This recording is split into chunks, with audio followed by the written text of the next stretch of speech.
Gre- Hi, greetings, my hoodoo boos. It is the African Witch Bitch. I am in one of my favorite places to be. A lot of people don't like to come, but it is the cemetery.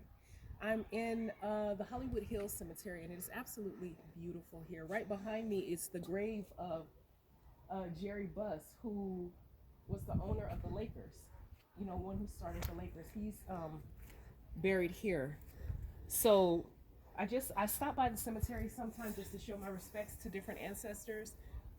Right over here, I know you guys can't see it, but over here towards this direction, you know, the camera's turning around, is where the Fast and Furious guy who passed away in the car accident, what was his name?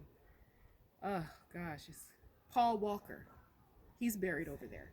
Um, Nipsey Hussle, I just left his grave. He's buried up here. I always come and try to pour libation, pay my respects to Nip. I was a fan of his music. Also, Al Jarreau is buried up here. There's a lot of different celebrities that are buried in this particular cemetery, and I do like to come here to reflect.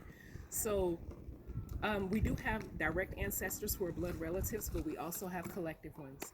And I consider anybody who has transitioned that's in the African diaspora a collective ancestor. So I do try to show my respects and, you know, pay homage to them from time to time.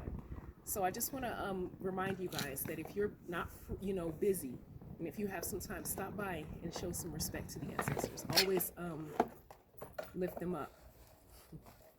Always pay respects to them.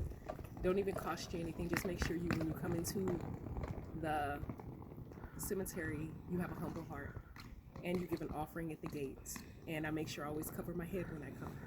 I also make sure that I pour a libation. I have a bottle of water. It doesn't have to be necessarily be water. It could be anything. But I use water. Sometimes I use alcohol, depending on, you know, who I'm going to visit. So you will notice if you do show a humble heart towards the ancestors that you'll have that much more power in your spell work because they are the cornerstone. Without that, then we would have no hoodoo practice. There would be no African spirituality. Adulating our ancestors is the cornerstone of what we do. So just remember that. You guys have a great day. Ashe.